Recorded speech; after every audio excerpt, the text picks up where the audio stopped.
These planned academic zones will host multiple universities, colleges, and research institutions, skill centers, and residential complexes. In higher education, STEM institutions, prolonged hours of study and laboratory work pose some challenges for girl students. Through VGF, Viability Gap Funding and capital support, one girls' hostel will be established in every district.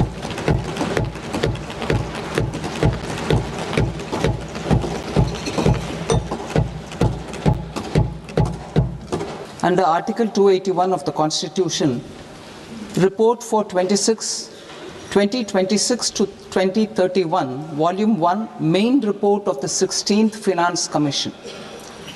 2. Report for 2026-2031, Volume 2, Annexures of the 16th Finance Commission. Number 3. Explanatory memorandum as to the action taken on the recommendations contained in the above report. Item number 2, माननीय वित्त मंत्री Nirmala Sitharaman ji.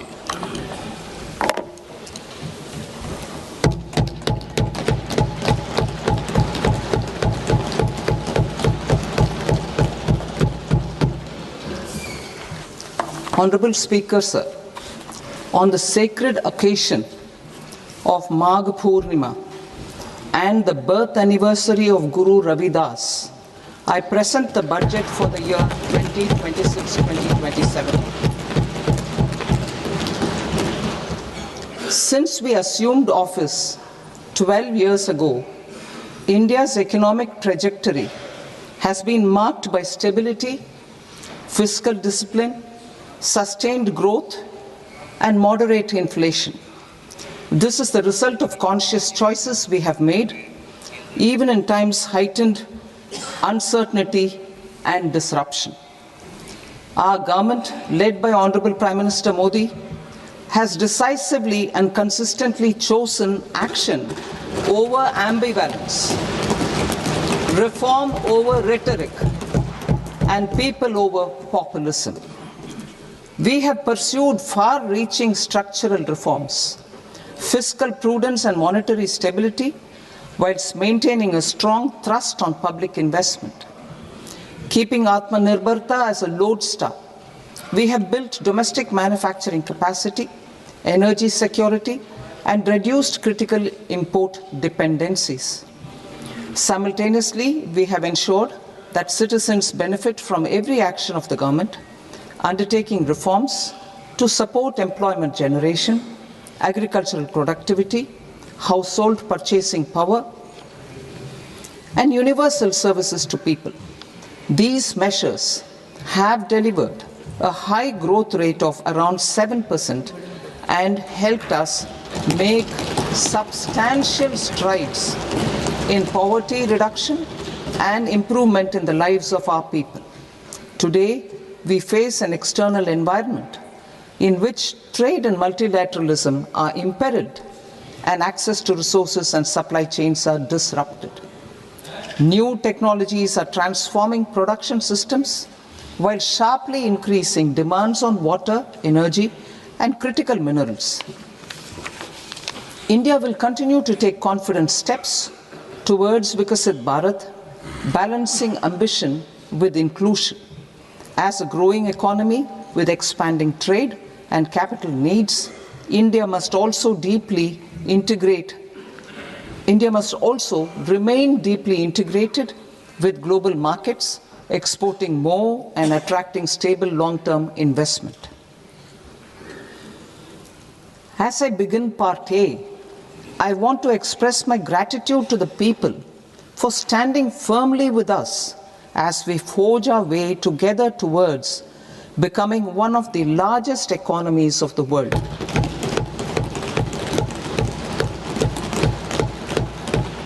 Our aim is to transform aspiration into achievement and potential into performance as we ensure that the dividends of growth reach every farmer, the scheduled caste, the scheduled tribes, the nomads, the youth, the poor, and the women.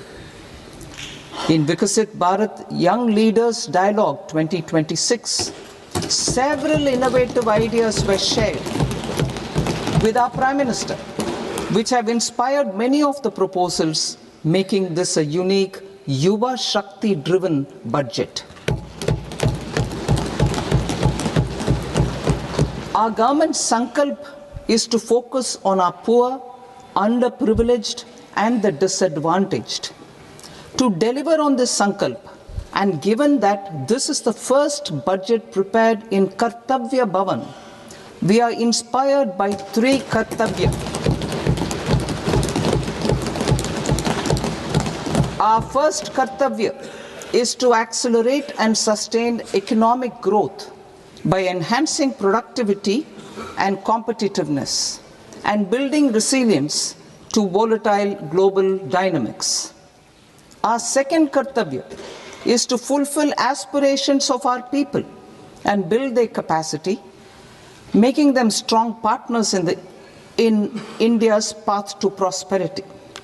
Our third Kartavya, aligned with our vision of Sabka Saath, Sabka Vikas, is to ensure that every family, community, region, and sector has access to resources, amenities, and opportunities for meaningful participation. This threefold approach requires a supportive ecosystem. The first requirement is to sustain the momentum of structural reforms, continuous, adaptive, and forward-looking. Second, a robust and resilient financial sector is central to mobilizing savings, allocating capital efficiently, and managing risks. Third, cutting-edge technologies, including AI applications, can serve us as force multipliers for better governance. Reform Express. Our government has undertaken comprehensive reforms towards creating employment, boosting productivity, and accelerating growth. After the Prime Minister's announcement on Independence Day in 2025, over 350 reforms have been rolled out. This includes GST simplification, notification of labor codes, and rationalization of mandatory quality control orders. High-level committees have been formed, and in parallel, the central government is working with the state governments on deregulation and reducing compliance requirements. The Reform Express is well on its way and will maintain its momentum to help us fulfill our Kartavya. I now move to specific proposals. Under our first Kartavya, to accelerate and sustain economic growth, I propose interventions in 6 areas. 1. Scaling up manufacturing in 7 strategic and frontier sectors. 2. Rejuvenating legacy industrial sectors. 3. Creating champion MSMEs. 4. Delivering a powerful push for infrastructure. 5. Ensuring long-term security and stability. And 6. Developing city economic regions. Scaling up of manufacturing in 7 strategic and frontier sectors. Biopharma Shakti, meaning biopharma strategy for health advancement through knowledge, technology, and innovation. India's disease burden is observed to be shifting towards non-communicable diseases like diabetes, cancer, and autoimmune disorders. Biologic medicines are key to longevity and quality of life at affordable costs. To develop India as a global biopharma manufacturing hub,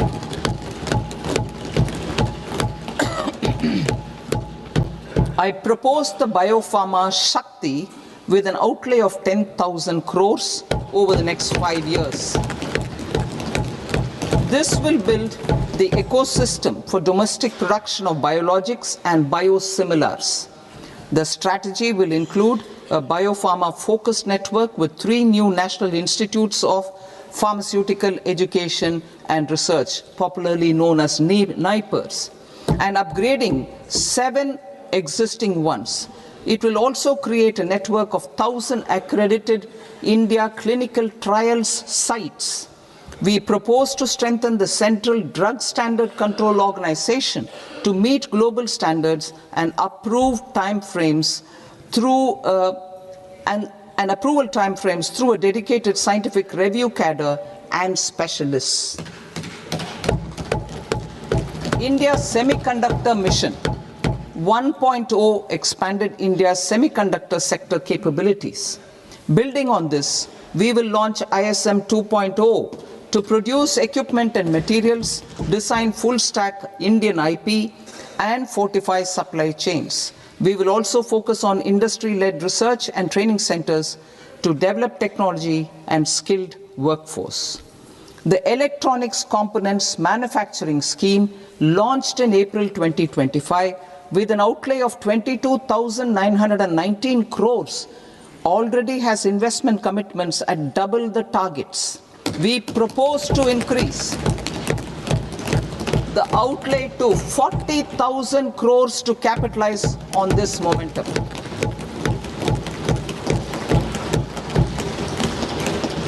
A scheme for rare earth permanent magnets was launched in 2025 November.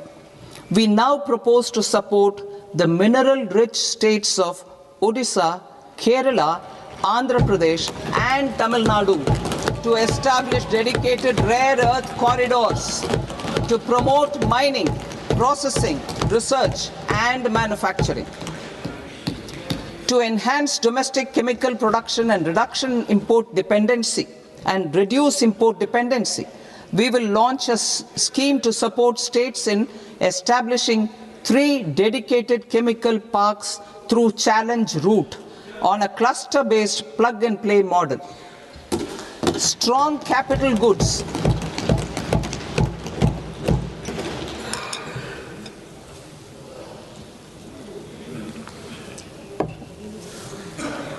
Strong capital goods capability is a determinant of productivity and quality across different sectors. Towards building this capacity, I propose the following. High-tech tool rooms will be established by central public sector enterprises at 2 locations as digitally enabled automated service bureaus that locally design, test and manufacture high-precision components at scale and at lower cost. 2. A scheme for enhancement of construction and infrastructure equipments will be introduced to strengthen domestic manufacturing of high value and technologically advanced CIE. This can range from lifts in a multi-storied apartment or firefighting equipment in multiplexes, large or small, and to tunnel boring equipments for building metros and high-altitude roads. I also propose a scheme for container manufacturing to create a globally competitive container manufacturing ecosystem with a budgetary allocation of 10,000 crores over a 5-year period. For the labor-intensive textile sector, I propose an integrated program with 5 subparts. 1. The National Fiber Scheme for self-reliance in natural fibers, such as silk, wool and jute, man-made fibers, and new-age fibers. Textile expansion and employment scheme to modernize traditional clusters with capital support for machinery, technology upgradation, and common testing and certification centers. 3. The National Handloom and Handicraft Program to integrate and strengthen existing schemes and ensure targeted support for weavers and artisans. Tex Eco Initiative to promote globally competitive and sustainable textiles and apparels.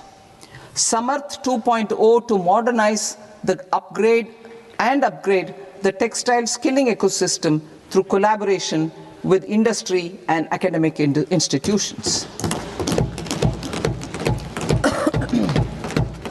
Further, I propose to set up mega textile parks in challenge mode. They can also focus on bringing value addition to technical textiles. I propose to launch the Mahatma Gandhi Gram Swaraj initiative to strengthen khadi, handloom and handicrafts. This will help in global market linkage and branding. It will streamline and support training, skilling, quality of process and production. This will benefit our weavers, village industries, one district, one product ODOP initiative, and also our rural youth. India has the potential to emerge as a global hub for high quality, affordable sports goods. I propose a dedicated initiative for sports goods that will promote manufacturing, research, and innovation in equipment design as well as material sciences. Rejuvenation of legacy industrial clusters. I propose to introduce a scheme to revive 200 legacy industrial clusters to improve their cost competitiveness and efficiency through infrastructure and technology upgradation. Creating champion SMEs and supporting micro enterprises. Recognizing MSMEs as a vital engine of growth, I propose a three-pronged approach to help them grow as champions. Equity support. I propose to introduce a dedicated 10,000 crores SME growth fund to create future champions, incentivizing enterprises based on select criteria. I also propose to top up the Self-Reliant India Fund set up in 2021 with 2,000 crores to continue support to micro enterprises and maintain their access to risk capital. Liquidity support. With TREDS, more than 7 lakh crore has been made available to MSMEs. To leverage its full potential, I propose 4 measures. 1. Mandate TREDS as the transaction settlement platform for all purchases from MSMEs by CPSEs, serving as a benchmark for other corporates. 2. Introduce a credit guarantee support mechanism through CGTMSE for invoice discounting on TREDS platform. 3.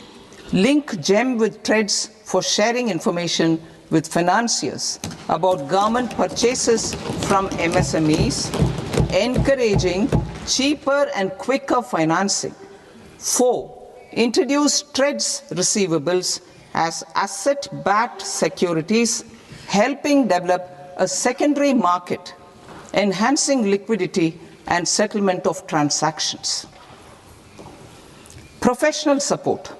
Government will facilitate professional institutions such as the ICAI, ICSI, ICMAI to design short-term modular courses and practical tools to develop a cadre of corporate mitras, especially in Tier 2 and Tier 3 towns. These accredited para-professionals will help MSMEs meet compliance requirements at affordable costs. Infrastructure. During this past decade, our government has undertaken several initiatives for large-scale enhancement of public infrastructure, including through new financing instruments such as Infrastructure Investment Trust (InvITs) and Real Estate Investment Trust (REITs), and institutions like NIIF and NABFID. We shall continue to focus on developing infrastructure in cities with over 5 lakh population, that is tier 2, tier 3 cities, which have expanded to become growth centers. Public capital expenditure has increased manifold from 2 lakh crore in 2014-15 to an allocation of 11.2 lakh crore in BE 25-26. In this coming year, that is financial year 2026-27, I propose to increase it to 12.2 lakh crores to continue the momentum. To strengthen the confidence of private developers regarding risks during infrastructure development and construction phase, I propose to set up an infrastructure risk guarantee fund to provide prudentially calibrated partial credit guarantee to lenders. Over the years, rights have emerged as a successful instrument for asset monetization. I propose to accelerate recycling of significant real estate assets of the CPSEs through the setting up of dedicated rights. To promote environmentally sustainable movement of cargo, I propose to 1. Establish new dedicated freight corridors connecting Dankuni in the east to Surat in the west. Operationalize 20 new national waterways over the next 5 years, starting with National Waterways 5 in Orissa to connect mineral-rich areas of Talcher and Angul and industrial centers like Kalinga Nagar to the ports of Paradeep and Dhamra. Training institutes will be set up as regional centers of excellence for development of required manpower for these waterways.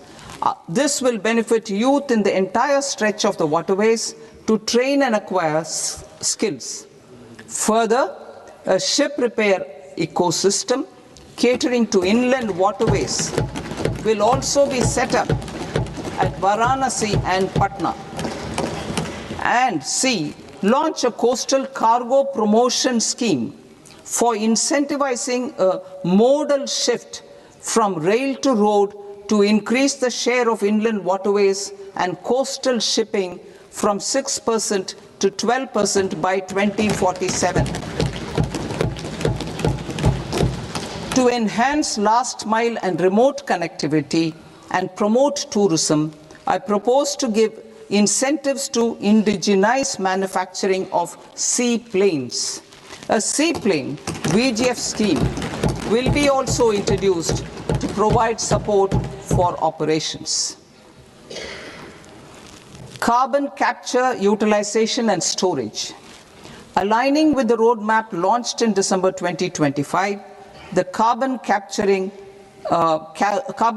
utilization and storage technologies at scale will achieve higher readiness and in end-use application across 5 industrial sectors, including power, steel, cement, refineries, and chemicals. An outlay of 20,000 crore is proposed over the next 5 years for this purpose. City economic regions.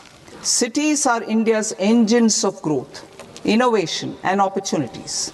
We shall now focus on Tier 2, Tier 3 cities, and even temple towns, which need modern infrastructure and basic amenities. This budget aims to further amplify the potential of cities to deliver the economic power of agglomerations by mapping city economic regions based on their specific growth drivers. An allocation of 5,000 crore per CER over 5 years is proposed for implementing their plans through a challenge mode with a reform cum result based financing mechanism. In order to promote environmentally sustainable passenger systems, we will develop 7 high-speed rail corridors between cities as growth connectors, namely Mumbai to Pune, Pune to Hyderabad, Hyderabad to Bengaluru, Hyderabad to Chennai, Chennai to Bengaluru, Delhi to Varanasi, Varanasi to Siliguri.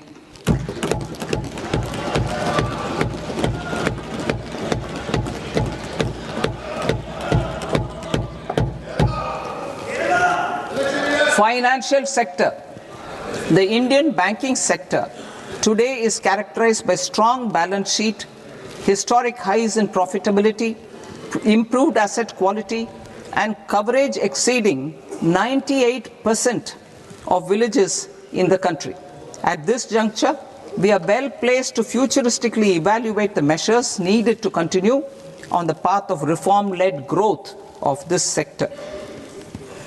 I propose setting up a high-level committee on banking for Vikasit Bharat.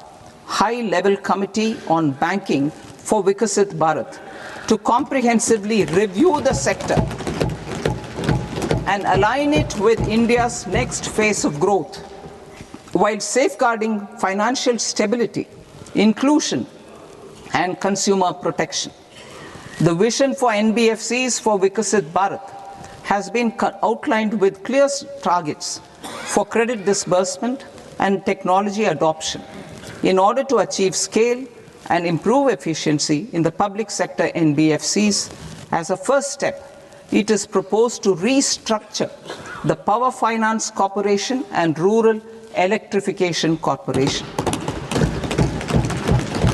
I propose a comprehensive review of the foreign exchange management non-debt instruments rules to create a more contemporary, user-friendly framework for foreign investments consistent with India's evolving economic priorities. Corporate bond market. I propose to introduce a market-making framework with suitable access to funds and derivatives on corporate bond indices. I also propose to introduce total return swaps on corporate bonds.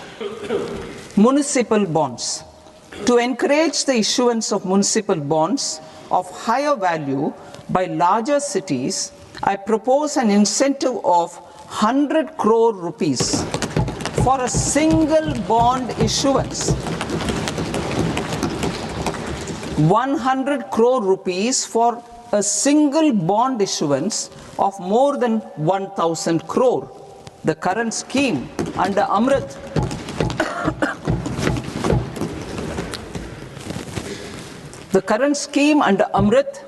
which incentivizes issuances up to 200 crores only, will also continue to support smaller and medium towns. That will also continue to support the smaller and medium towns. Ease of doing business. Individual persons resident outside India, PROI, will be permitted to invest in equity instruments of listed Indian companies through the portfolio investment scheme. It is also proposed to increase the investment limit for an individual PROI under the scheme from 5% to 10%, with an overall investment limit for all individual PROIs to 24% from the current 10%. Emerging technologies including AI. 21st century is technology driven. Adoption of technology is for the benefit of all people. Farmers in the field, women in STEM, youth keen to upskill, and Divyangjan to access newer opportunities.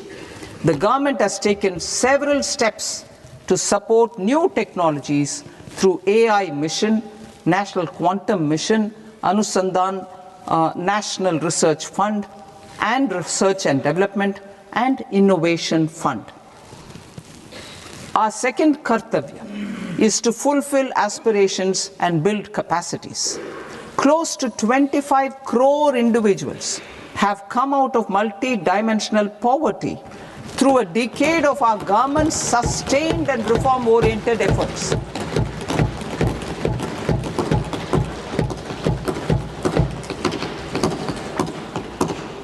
Our government has therefore decided to place a renewed emphasis on the service sector to provide a pathway to fulfilling aspirations of a youthful India with the following measures. I propose to set up a high-powered Education to Employment and Enterprises Standing Committee to recommend measures that focus on services sector as a core driver of Vikasit Bharat. This will make us a global leader in services with a 10% global share by 2047. The committee will prioritize areas to optimize the potential for growth, employment, and exports. They will also assess the impact of emerging technologies, including AI, on jobs and skill requirements and propose measures thereof. To create a range of skilled career pathways, a new range of skilled career pathways for our youth, I propose interventions in the following sectors. Health. Existing institutions for allied health professionals will be upgraded and new AHP institutions established in private and government sectors. This will cover 10 selected disciplines, including optometry, radiology, anesthesia, OT technology, applied psychology and behavioral health, and add 1 lakh AHPs over the next 5 years. A strong care system covering geriatric and allied care services will be built. A variety of NSQF aligned programs will be developed to train multi-skilled caregivers, combining core care and allied skills such as wellness, yoga, and operation of medical assistive devices.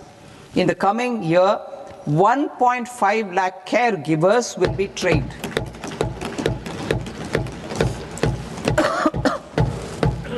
Hubs for medical value tourism. To promote India as a hub for medical tourism services, I propose to launch a scheme to support states in establishing 5 regional medical hubs in partnership with the private sector. These hubs will serve as integrated healthcare complexes that combine medical, educational, and research facilities. They will have Ayush centers, medical value tourism facilitation centers, and infrastructure for diagnostics, post-care, and rehabilitation.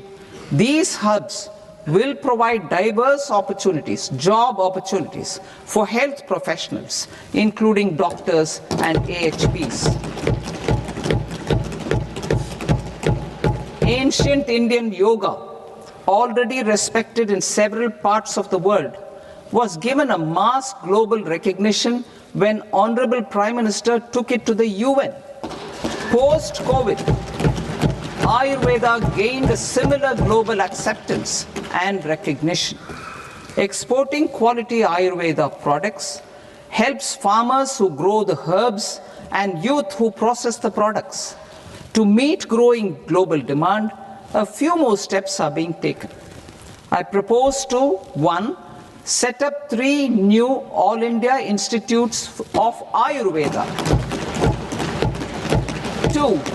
Upgrade Ayush pharmacies and drug testing labs for higher standards of certification ecosystem and make available more skilled personnel. 3. Upgrade the WHO Global Traditional Medicine Center in Jamnagar to bolster evidence-based research, training, and awareness for traditional medicine. Animal husbandry. Livestock contributes to close to 16% of farm income, including of poor and marginal households.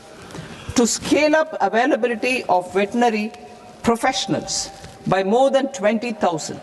I propose to roll out a loan-linked capital subsidy support scheme for establishment of veterinary and para-veterinary colleges, veterinary hospitals, diagnostic laboratories, and breeding facilities in private sector. Collaboration between Indian and foreign institutions will also be facilitated. Orange economy. India's animation, visual effects, gaming and comics sector, AVGC sector, is a growing industry projected to require 2 million professionals by 2030. I propose to support the Indian Institute of Creative Technologies, Mumbai, in setting up AVGC content creator labs in 15,000 secondary schools all over the country and 500 colleges. The Indian design industry is expanding rapidly, and yet there is a shortage of Indian designers. I propose to establish, through Challenge Route, a new National Institute of Design to boost design education and development in the eastern region of India. Education. Our government will support states through Challenge Route in creating 5 university townships in the vicinity of major industrial and logistics corridors. These planned academic zones will host multiple universities, colleges and research institutions, skill centers and residential complexes. In higher education, STEM institutions, prolonged hours of study and laboratory work pose some challenges for girl students. Through VGF, Viability Gap Funding and capital support, one girls' hostel will be established in every district